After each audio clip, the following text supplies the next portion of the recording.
আসসালামু আলাইকুম ভাই। বর্তমানে আমি আপনার একটা বুদ্ধি দিই, আপনি মানেন বা না মানেন এটা আপনার ব্যক্তিগত বিষয়, কিন্তু আমি আপনার একটা বুদ্ধি দিই। বর্তমানে যারা সৌদি আরব আসতে আগ্রহী, 5 লাখ টাকা খরচ করে সৌদি আরব আসতে আগ্রহী, আপনারা কাজ করেন।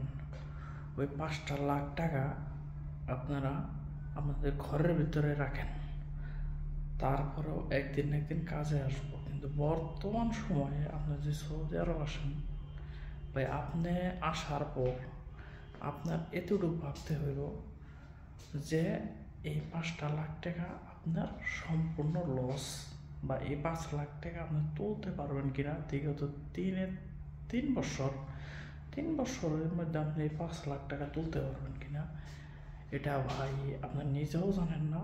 আর যদি কপাল মনে করেন যে আপনার কোম্পানি কোনোভাবে সাপ্লাই হয়ে গেল, তাইলে ভাই মনে করেন যে আপনার লাইফ শেষ।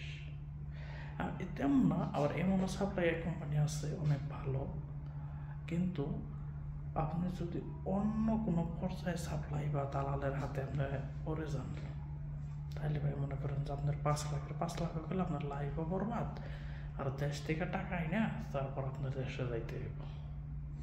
ভাই এখন সিদ্ধান্ত আপনার।